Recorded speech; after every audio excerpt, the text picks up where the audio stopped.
बात की थी भीलों के अंदर, लास्ट हमने शब्दावली पढ़ ली थी। क्या पढ़ ली थी? शब्दावली पढ़ ली थी। परंतु कुछ बातें खास खास और भी भीलों के बारे में बाकी हैं। इसके बाद आज हम नया टॉपिक स्टार्ट करेंगे। तो भीलों में क्या बाकी रहा? एक तो इनके मेला।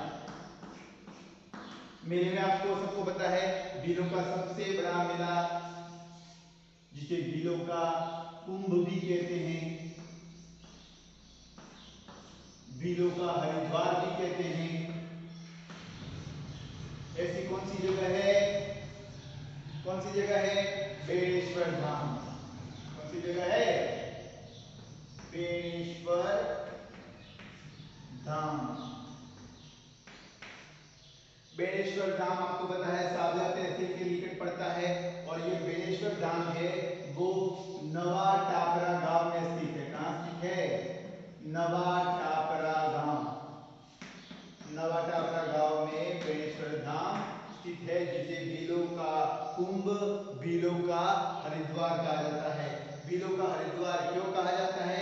इसलिए कहा जाता है क्योंकि मरने के बाद अगर किसी भील व्यक्ति की मृत्यु हो जाए तो उसके जो शव है, शव का जो अंतिम संस्कार करने के बाद, जिसे हम कहते हैं फूल चढ़ाना या फिर अस्थि विसर्जन, अस्थि विसर्जन है वो बेणेश्वर धाम में किया जाता है। और बेणेश्वर धाम में कहाँ किया जाता है? हम सबको पता है, हम गुरुकुल के ही हैं।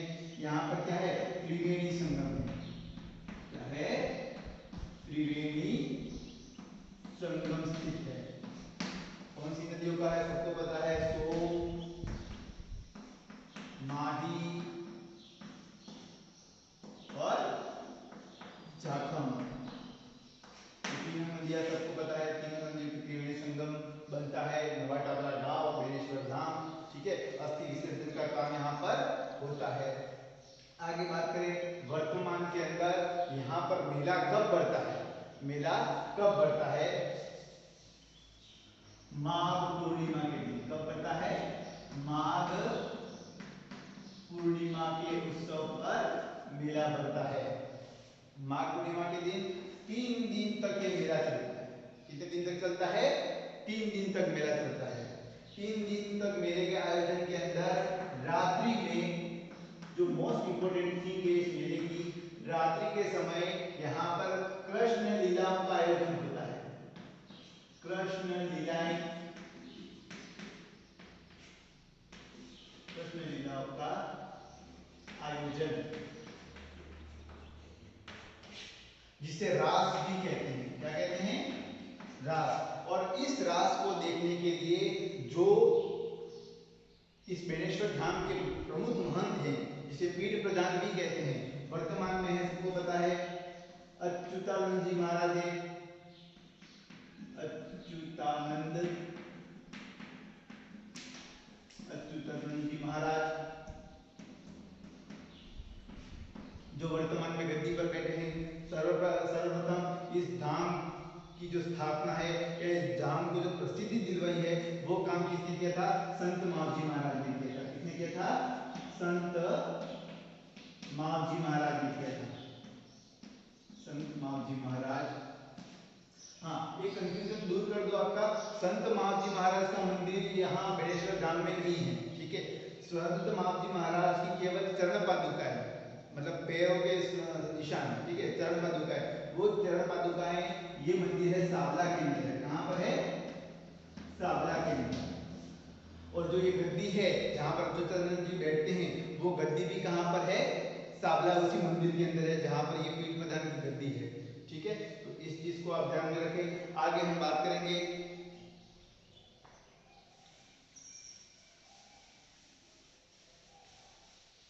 अगर बेणेश्वर की बात की जाए तो आपको एक बात ये भी याद रखनी है कि अभी वर्तमान में यहाँ पर राधा कृष्ण का मंदिर निर्मित है। किसका? राधा कृष्ण मंदिर बन रहा है, बहुत ही भव्य मंदिर बन रहा है। वर्तमान में भी यहाँ पर काम चालू है।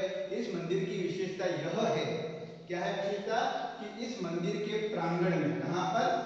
प्रांगण में सीधा आप कभी जाओ तो देख लेना, राधा कृष्ण मंदिर के जस्ट ऑपोजिट यहाँ पर कल्कि भगवान की मूर्ति स्थापित की गई है। कल्कि भगवान की मूर्ति स्थापित की गई है। और भगवान की मूर्ति के बारे में मैंने वीणाओं के अंदर आपको बताया था कि राजस्थान में कल्की भगवान का सबसे पहला और सबसे बड़ा मंदिर या एकमात्र मंदिर भी कह सकते हो, एकमात्र मंदिर बनाया था जयपुर के अंदर में बनाया था, सवाई जयसिंह ने बनाया था। और इसी की तर्ज पर डूंगरपुर के अंदर राधा कृष्ण मंदिर में भगवान कल्की की मूर्ति स्थापित की गई है। घोड़े पर मूर्ति है, घोड़े का मुंह बंधा हुआ है। ऐसे ही धारणा भी लोगों ने बनाई है कि जब पृथ्वी का विकट परिस्थिति में पृथ्वी आ जाएगी, पृथ्वी का काल समाप्त होगा और कलयुग खत्म होने की कगार पे होगा, तो इसी कल्की भगवान उसी घोड़े पर बैठकर इसी मूर्ति से निकलेंगे और समस्त पृथ्वी का नाश कर देंगे। ऐसी लोगों की अवधारणा है, इस पे आपको ध्यान नहीं देना है। आगे बात करें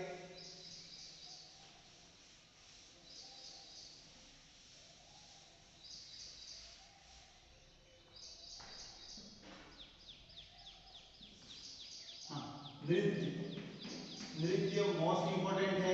भीलों के कुछ खास खास नृत्य हैं, जिसमें पहला सिंपल सा नृत्य जिसको हम बहुत बार देख चुके हैं, जिसको कहते हैं घेर नृत्य। ठीक है, ये होली के उत्सव पे खेला जाता है। कब खेला जाता है? होली के उत्सव पर खेला जाता है। किसके द्वारा खेला जाता है? लठ के द्वारा। ठीक है, लठ से लठ बजाए जाते हैं, लठ के द्वारा खेला जाता है। दूसरा युद्ध है, यहाँ पर युद्ध नृत्य। युद्ध नृत्य, इसके बारे में कभी प्रश्न तो बनता ही नहीं है, क्योंकि इस नृत्य को क्या कर दिया गया है? बैन कर दिया गया है, मतलब प्रतिबंध लगा दिया है। इसके अंदर कई बार आपसी रंजिश के चलते लोग एक दूसरे की हत्या करने पर भी उतारू हो जाते थे, इसलिए सरकार ने इस नृत्य को क्या कर दिया है? बंद कर दिया है। तो इसको आपको याद नहीं रखना है। ठीक है, अगला नृत्य है शिकारी नृत्य। शिकारी नृत्य, शिकारी नृत्य के में अंदर आपको यही याद रखना है कि केवल इसके अंदर पुरुष भाग लेते हैं और पुरुष क्या करते हैं? जो शिकार करने की जो भी कलाएं होती है, शिकार करने की जो स्टाइल्स होती है, उस स्टाइल्स को इस नृत्य के अंदर दिखाया जाता है। ठीक है, जैसे भाला है, तो भाला लेकर एक दूसरे के पीछे दौड़ रहे हैं, या तीर कमान है, या जो भी झाल वाल बिछाना है, वो सब कलाएं इस शिकारी नृत्य के अंदर दिखाई जाती है। ये भी वैसे ज्यादा इंपॉर्टेंट नृत्य नहीं है। एक तीसरा नृत्य जो सबसे इंपॉर्टेंट आता है और परीक्षा की दृष्टि से भी इसे बार बार पूछा गया है, वो नृत्य है नेजा नृत्य। कौन सा नृत्य? नेजा नृत्य। नेजा नृत्य के बारे में आपको एक चीज याद रखनी है, नेजा न से नेजा, नेजा से याद रखना है आपको नारियल। क्या याद रखना है आपको? नारियल। इस नृत्य के अंदर मैं बता दूं आपको, इस नृत्य में एक ऊंचे पेड़ पर, कोई ऊंचा पेड़ है, इसके ऊपर, इसकी बड़ी टहनी के ऊपर नारियल बांध दिया जाता है। ठीक है, नारियल बांध दिया जाता है और समस्त गांव के अंदर जितने भी पुरुष होंगे, उसमें से जो भी वीर पुरुष होगा जिसके अंदर इतनी क्षमता है कि नारियल के पेड़ के ऊपर चढ़कर नारियल को ला सके, ठीक है, तो वो पुरुष इस पेड़ पर चढ़ने की कोशिश करता है। पर बाध्यता के रूप में आपको याद रखना है कि यहाँ पर गांव की समस्त महिलाएं इकट्ठी रहती हैं, और जो भी पुरुष इस नारियल को उतारने के लिए ऊपर चढ़ता है, इसको कोड़े से मारा जाता है। किससे मारा जाता है? कोड़े मारे जाते हैं। जोर से मारते हैं, देर से मारते हैं, ये पता नहीं है, पर प्रथा है ऐसी, शुरू से चल रही है, इनकी आस्था है इस प्रथा के अंदर। तो याद रखना, ने से नेजा, न से नारियल। ठीक है, अब बात करेंगे भीलों के सबसे महत्वपूर्ण नृत्य, सबसे मोस्ट इंपोर्टेंट नृत्य है ये, वेरी वेरी इंपोर्टेंट कह सकते हो आप। बार बार परीक्षा में ये नृत्य पूछा जाता है, गौरी नृत्य। क्या नाम है इसका? गौरी नृत्य। स्पेशली मेवाड़ क्षेत्र में बहुत प्रसिद्धि है। कहाँ क्षेत्र में? मेवाड़ क्षेत्र में।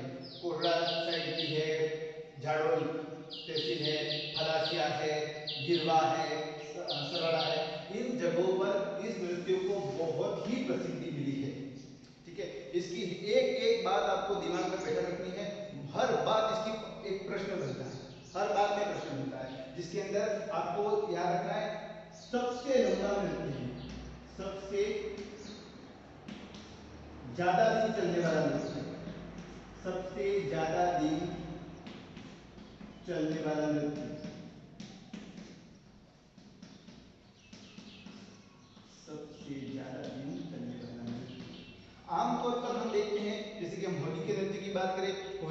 या 2 दिन की हो सकती है, अंतिम दिन तक, ठीक है। 2 दिन तक आप गैप कर सकते हो। शादी है तो शादी के मतलब धागा रस्म से लेकर विवाह तक 8 दिन का गैप हो सकता है, तो 8 दिन चलने वाला नृत्य हो सकता है कोई नृत्य। परंतु गौरी नृत्य है वो सर्वाधिक 40 दिन तक चलता है। कितने दिन तक चलता है? 40 दिन। राजस्थान का सबसे लंबा, सबसे ज्यादा दिन तक चलने वाला नृत्य कौन सा है? गौरी नृत्य, ठीक है। अगली बात करें कब से शुरू होता है? शुरू होता है रक्षाबंधन के अगले दिन से, ठीक है।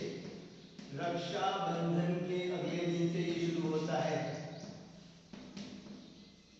रक्षाबंधन के अगले दिन इस नृत्य को शुरू कर दिया जाता है।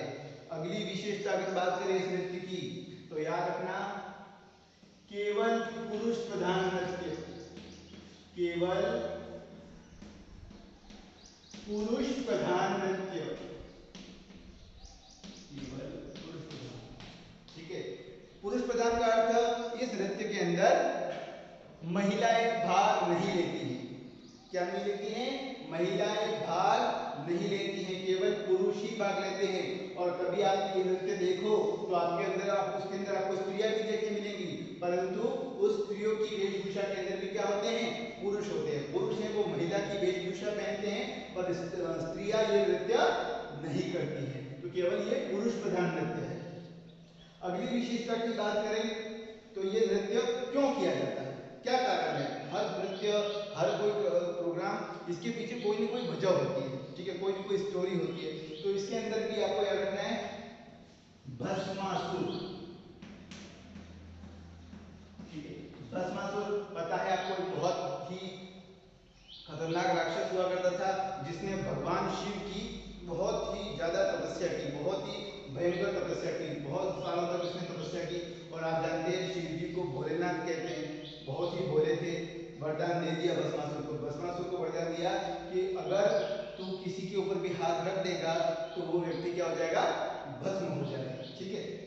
तो राक्षस था, राक्षस प्रवृत्ति का व्यक्ति था, दिमाग में खुरापात चली, जहां पर भी कोई दिखता सर पे हाथ रख देता और वो भस्म बन जाता। तो उसने सोचा कि मेरे अंदर इतनी ताकत है तो क्या ये ताकत केवल इंसानों पे या दूसरों पे ही क्यों नहीं ट्राई किया जाए? क्यों ना हम मैं स्वयं भगवान पे इस चीज को ट्राई करूं? क्या भगवान इस चीज से प्रभावित होते ही नहीं होते? तो वो चला गया कैलाश पर्वत चला गया। अब कैलाश पर्वत पे चढ़ के इसने जीत पकड़ ली कि नहीं नहीं शिव जी मैं तो आपके ऊपर हाथ दूंगा। तो शिव जी जान बचाने के लिए वहां से भाग निकले। भागते भागते भगवान विष्णु के पास गए। भगवान विष्णु ने एक महिला नृत्यिका का अवतार लिया और उस अवतार के अंदर भस्मासुर के आगे जाकर खड़े हो गई और उन्होंने कहा कि, और वो रूप उसका बहुत ही मोहित था। भस्मासुर भी इसके ऊपर मोहित हो गया। मोहित होने के बाद भस्मासुर ने कहा कि तुझे मेरी पत्नी बना दूंगा। तो उसने कहा कि अगर मैं तेरी पत्नी बनूंगी तो उसकी एक कंडीशन है कि तुझे मुझसे शादी करनी होगी, और शादी करने के लिए तुझे क्या सीखना होगा? नृत्य आना चाहिए, क्योंकि मैं एक नृत्य की हूँ, डांसर हूँ। तो भस्मासुर ने कहा कि तू मुझे सिखा सकती है क्या? उसने कहा सिखा सकती है। तो फिर स्टेप स्टेप करके एक हाथ उसने खुद ने अपने हाथ रख लिया और भस्मासुर ने भी ये हाथ अपने ऊपर रख लिया, तो खुद ही भस्म हो गया। ये छोटी सी स्टोरी है, स्टोरी अपने काम की नहीं है, पर थोड़ा सा आपकी जानकारी के लिए बता दिया। तो भस्मासुर याद रखना, भस्मासुर से याद रखना आपको शिव, ठीक है। तो ये नृत्य शिव जी के लिए किया जाता है, शिव जी को खुश करने के लिए। भस्मासुर की याद में भी किया जा सकता है, ये कह सकते हो शिव और पार्वती, ठीक है। शिव और पार्वती के याद में ये नृत्य किया जाता है। कौन सा?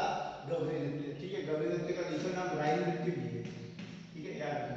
तो राई नृत्य आए तो कभी कंफ्यूज मत हो जाना, गौरी का ही दूसरा नाम क्या है? राई है, ठीक है।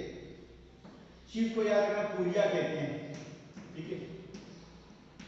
जो इस गौरी नृत्य के अंदर जो शिव बनता है, जो पात्र है वो शिव बनता है, उसका नाम क्या है? पुरिया। क्या है? पुरिया, पुरिया बनता है, ठीक है। पुरिया नामक व्यक्ति बनता है। आगे बात करें तो इसके कुछ खास खास पात्र हैं। कनखटिया, जामपटिया,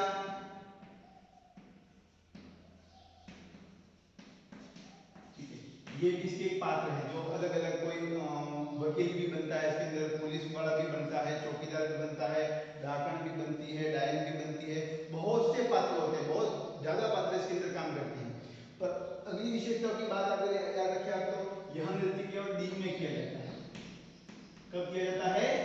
केवल दिन में ही यह नृत्य किया जाता है, रात को यह नृत्य नहीं होता है। दिन को करते हैं ये नृत्य, ठीक है।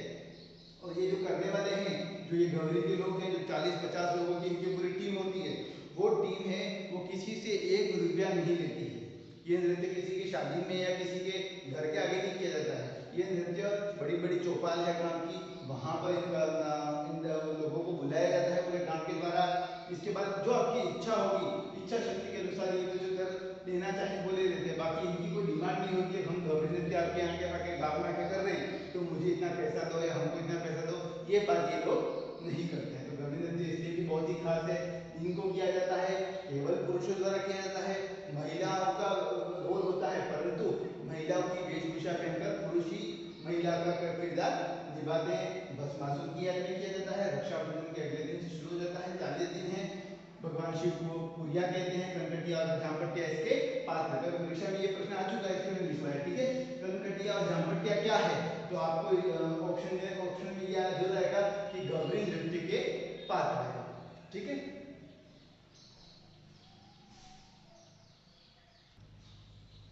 हाँ, अगले नृत्य एक और नृत्य लास्ट बचा है, हाथीमणा। हाथीमणा के बारे में याद रखना, हाथी पर बैठकर किया जाता है, ठीक है। हाथी पर बैठकर किया जाता है और केवल धार्मिक नृत्य है। ये कौन सा नृत्य है? धार्मिक नृत्य, मतलब धार्मिक उत्सवों पर किया जाता है। कब किया जाता है? धार्मिक उत्सवों पर यह नृत्य किया जाता है, ठीक है। हमने शब्दावली भी पढ़ ली, नृत्य भी पढ़ दिए। एक और टॉपिक छोटा सा है, लोक नृत्य, ठीक है। वापस इसका रिवीजन हो जाएगा आपके। खास संत भी हुए हैं, ठीक है। बहुत बड़े शहीद भी हुए हैं बिलों के अंदर कुछ लोग। पहला पता है आपको, नाम बता दूं मैं,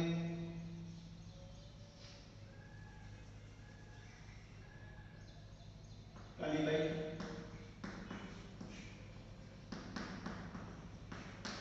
ठीक है। रास्ता पार की थी, ठीक है, अपने गुरु के लिए इन्होंने बलिदान दे दिया। दूसरी शख्स फेमस यहाँ पर है धराड़, जिनको वर्तमान में बिरसा मुंडा कहते हैं। बिरसा मुंडा, ठीक है। यह भी काफी वीरों के अंदर फेमस है। पहले ऐसे वीर जिन्होंने कॉलेज तक पढ़ाई की थी, ठीक है। बिरसा मुंडा कॉलेज तक के लेवल की स्टडी करने वाले ये पहले वीर थे, ठीक है। आगे बात करें गोविंद गिरी,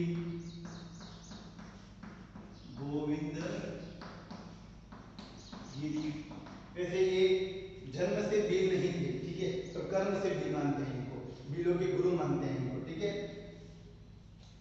बांसवाड़ा के अंदर है ये, बांसिया करके गांव था, वहां पर इन्होंने जन्म लिया। वीरों के अंदर बहुत ही कुरीतियां थी, उनको बंद किया, ठीक है। और सबसे बड़ा भगत आंदोलन चलाया था, भगत आंदोलन चलाया। और ये भगत आंदोलन गुजरात, राजस्थान, महाराष्ट्र, एमपी यहाँ तक के वीरों को इस भगत आंदोलन के अंदर जोड़ा गया। और भगत आंदोलन इतना ही जबरदस्त रहा कि इससे अंग्रेज सरकार की जड़ें हिलने लग गई। तो अंग्रेज सरकार भी इस व्यक्ति से काफी परेशान हुई। फिर इन्होंने इनके ऊपर कार्रवाई भी की, इनको जेल भी दे गए, जेल में देकर काफी उनको यातनाएं भी दी गई। बाद में पता है आपको, बांसवाड़ा के अंदर मानगढ़ धाम है।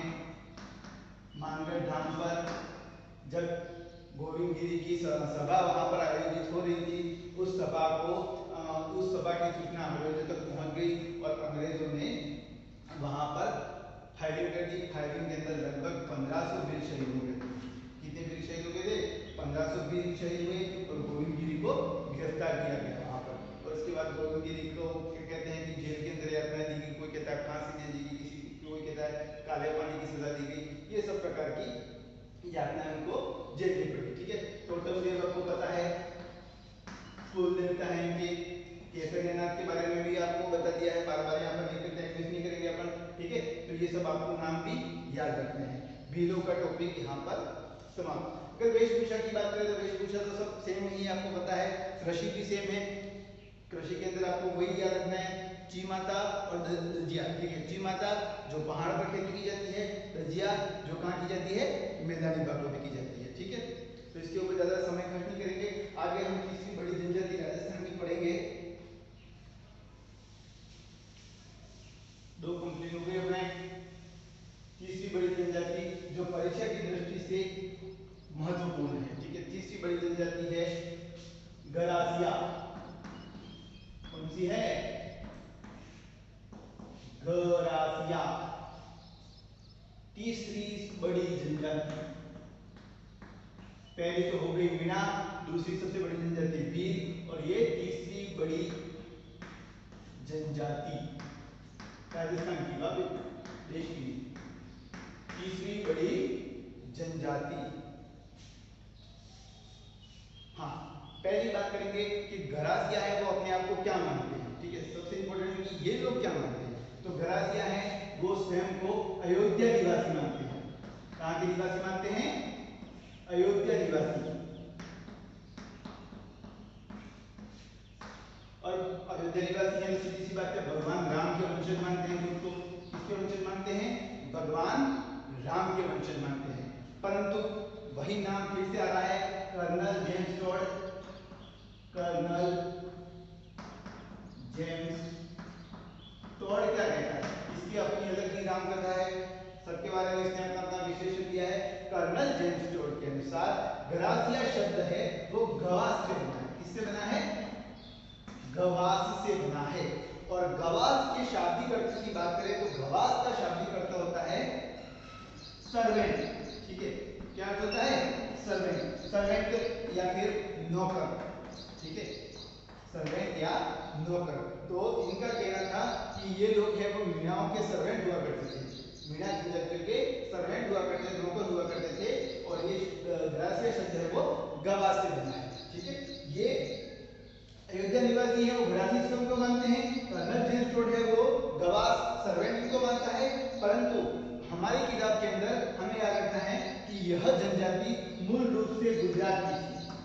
कहाँ की थी? गुजरात निवासी थे। कहाँ के थे? गुजरात। और गुजरात के अंदर कहां पर? बड़ौदा। बड़ौदा जिला है, उस बड़ौदा जिले के निवासी थे, ठीक है। अगर हमें राजस्थान की सीमा का दक्षिणी सीमा की बात करें तो राजस्थान की दक्षिणी सीमा गुजरात की पूरी सीमा यहां से लगती है। तो आपको याद रखना है कि इस भाग के अंतर्गत हम मान ले कि सबसे नजदीक क्षेत्र कौन सा पड़ेगा? राजस्थान का सिरोही जिला।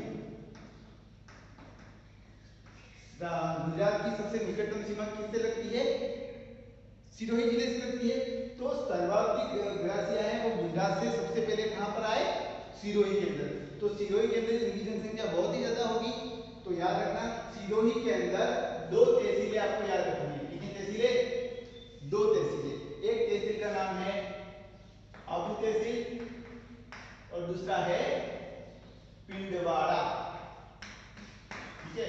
पहली आबू और दूसरी पिंडवाड़ा। ये दोनों तहसीलें किस जिले की हैं? सिरोही जिले की हैं, ठीक है।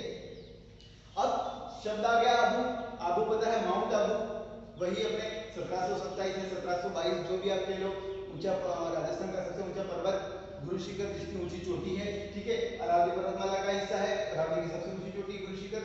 अब आपको याद रखना है कि आबू के अंदर सबसे बड़ी झील कौन सी है? दिमाग में आ जाना चाहिए, नक्की झील। कौन सी झील? नक्की झील, ठीक है। मैंने आपको 11वीं में बताया था नक्की झील का निर्माण किससे माना जाता है? ऐसे ही अवमानना है कि देवताओं ने नक्की झील को अपने नाखूनों से खोदा था। किससे खोदा था? नाखूनों से खोदा था। इसलिए इसका नाम भी क्या पड़ गया? नक्की, नाखून, नक्की। तो गरासियों की सबसे पवित्र झील कौन सी हुई? नक्की झील, ठीक है। तो याद रखना गरासियों की पवित्र झील, गरासियों की पवित्र झील कौन सी है? नक्की झील। और पवित्र झील है मतलब जो भी इनके दाह संस्कार का कार्यक्रम है, अस्थि विसर्जन का कार्यक्रम है, वो कहां होगा? नक्की झील में, ठीक है। क्रम से आपको याद रखना है। जैसे कि मीणा में मैंने बता दिया, मीणा का रामेश्वरम कहाँ आता है? सवाई माधोपुर के अंदर आता है। भीलोका कौन सा है? बेनेश्वर है। बेनेश्वर डूंगरपुर है, वहां पर त्रिवेणी संगम है। और यहाँ पर गरासियों की पवित्र स्थान कौन सा है? अबू। ठीक है, अबू के अंदर नकी झील के अंदर ये लोग अपना अस्थि विसर्जन करते हैं। अगर गरासिया और सहारिया में अक्सर अपन कंफ्यूज हो जाते हैं। ठीक है, तो गरासिया से आपको याद है, गरासिया का ग और गुजरात का भी ग से गरासिया, ग से गुजरात। मतलब गरासिया कहाँ के निवासी थे? गुजरात के। ठीक है, गरासिया गुजरात से कहाँ आए? सिरोही में आए। सिरोही के अंदर कहाँ पर?